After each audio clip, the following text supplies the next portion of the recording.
The CHADS-2 score is a clinical prediction rule for estimating the risk of stroke in patients with non-rheumatic atrial fibrillation, a common and serious heart arrhythmia associated with thromboembolic stroke.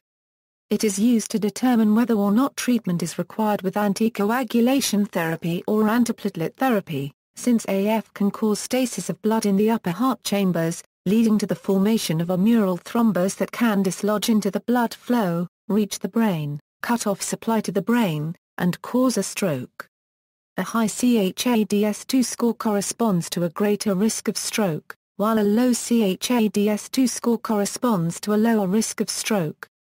The CHADS-2 score is simple and has been validated by many studies.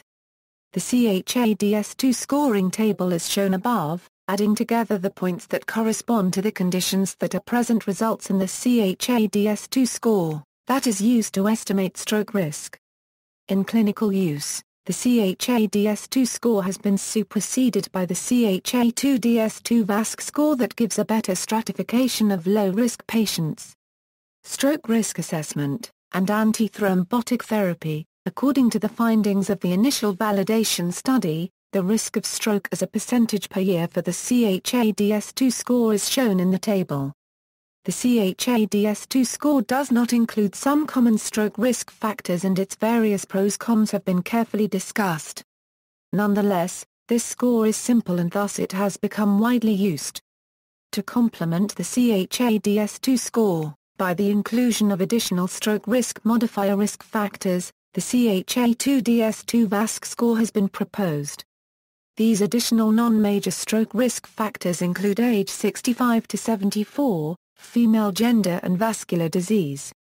In the CHA2DS2 VASC score, age 75 and above also has extra weight, with 2 points. The CHA2DS2 VASC score has been used in the new European Society of Cardiology guidelines for the management of atrial fibrillation.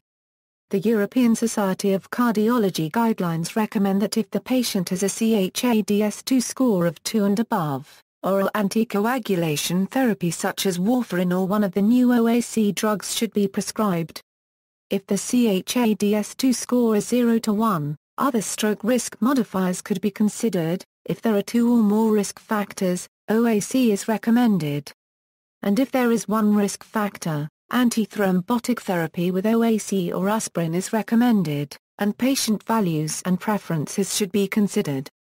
A CHA2DS2 VASC score equals 0 corresponds to a truly low risk, a Euro 1 registered trademark, and thus the recommendation is to prescribe either aspirin or no antithrombotic therapy, but no antithrombotic therapy is preferred.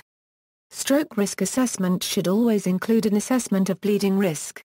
This can be done using validated bleeding risk scores, such as the HEMO or R2-HAGES or HAS-BLED scores. The latter is recommended in the ESC and Canadian guidelines. If the patient is taking warfarin, then knowledge of INR control is needed to assess the labile INR criterion in HAS-BLED. Otherwise, for a non-warfarin patient, this scores 0.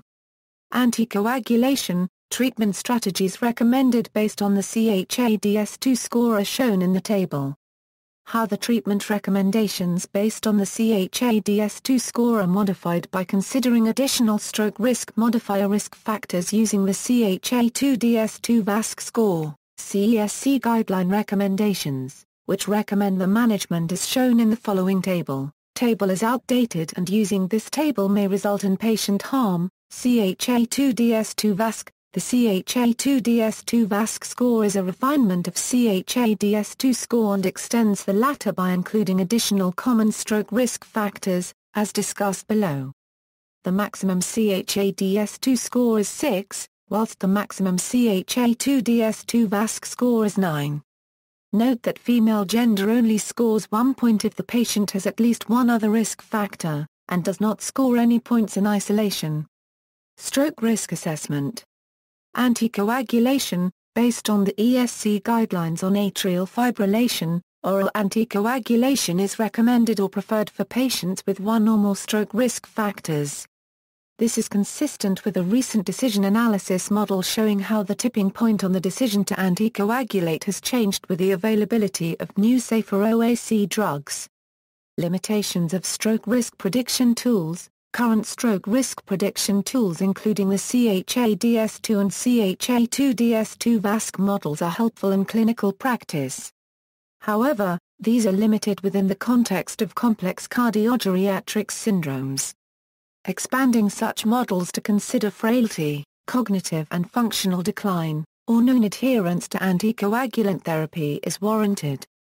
Although avoiding stroke is an important consideration, the potential adverse effects of treatment needs to be balanced within the context of best available evidence, clinical expertise, and the individual patient Euro unregistered trademark's circumstances.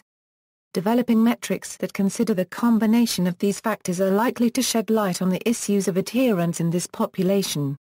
References. External links: CHA-DS2 Online Calculator.